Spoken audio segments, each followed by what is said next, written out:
Hi everybody, I'm Stefan. Welcome back to lesson 2 of Czerny's op.599 Practical Method for Beginners tutorial course.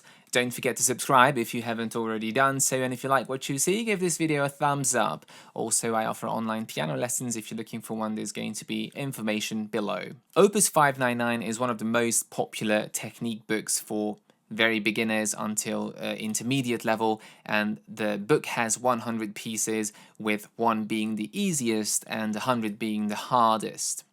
In this video we're going to learn number 2, which is very similar to number 1, but it is a little bit more challenging and introduces 1 extra concept.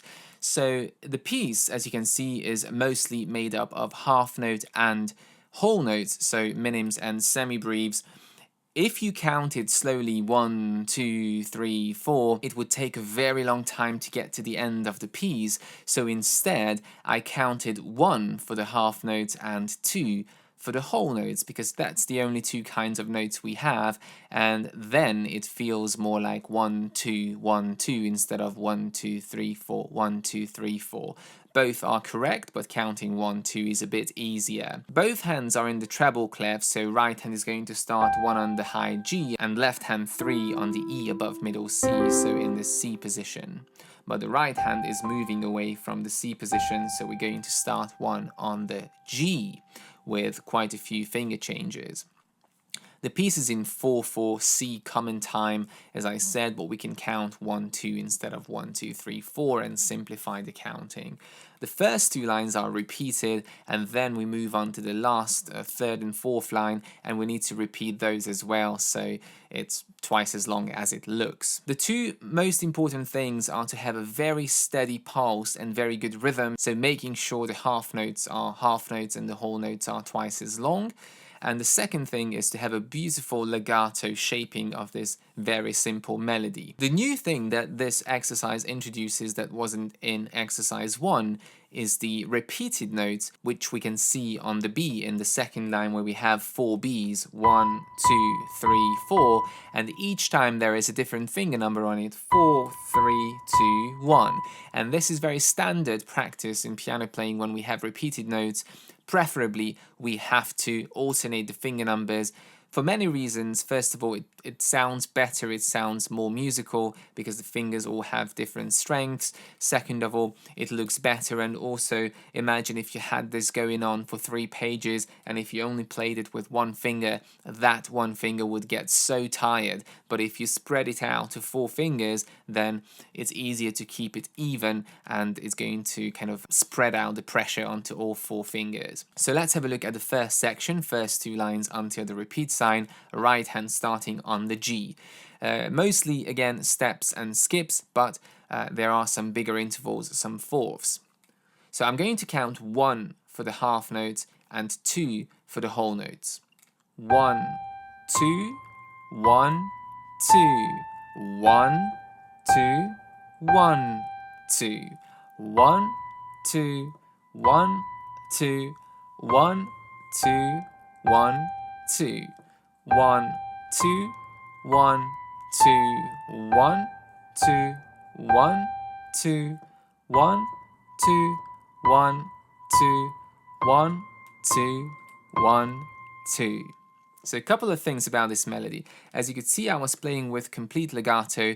Although there are no slurs and no indication of legato, it just sounds better, and it's better for your technique to learn legato playing right at the very start.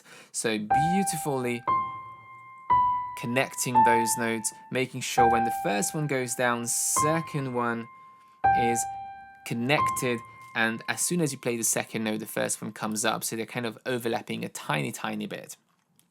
The second thing you want to do is, of course, curved fingers, a nice close shape, because we're playing mostly stepwise melody, so we don't want to spread our fingers too much or play with flat fingers. So a soft wrist above the keys and curved fingers, keeping those fingers connected. One thing that can get very confusing is when you see the same note repeated but with a different finger number, and if you rely too much on those finger numbers in this book, then what can happen is you would move on to the A because you see finger number 2 instead of doing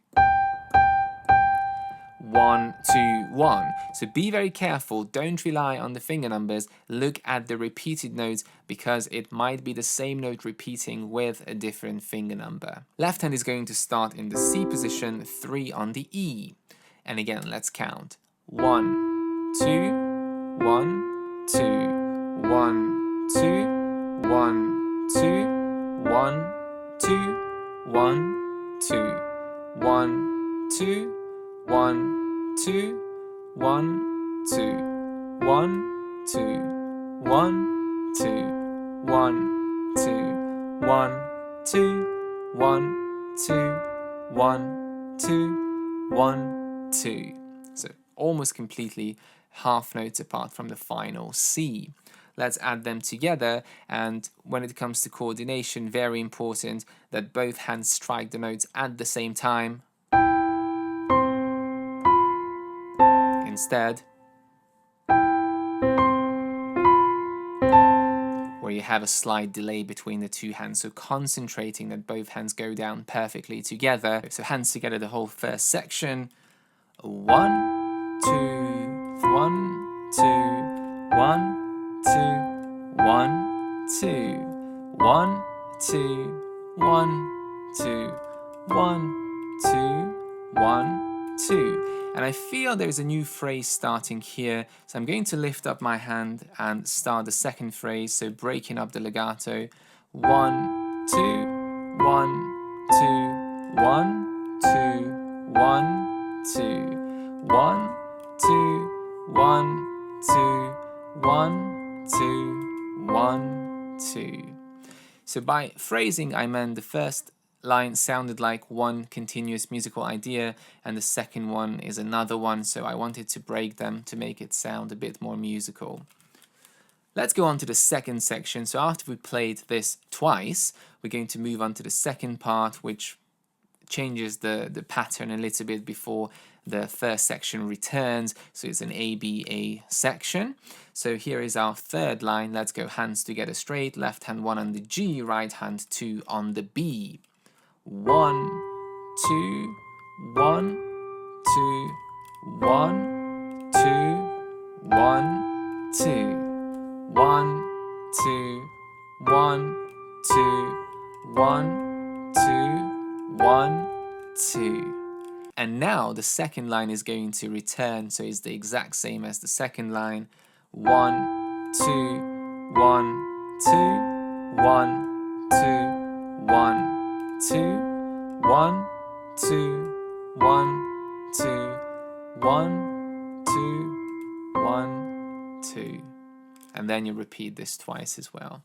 So dynamics wise, there is no indication at all in the piece, so you can add your own. The book also doesn't have any tempo marks, so speed is always secondary to technique. Make sure you get perfect rhythm, perfect pitch, and perfect hand shape and articulation. And if you managed all of those at a slow speed, you can start increasing your speed, and you can go as fast as you want, as long as the speed doesn't come at the expense of clarity and precision. If you have any more questions about this piece, leave them in the comments. See you soon.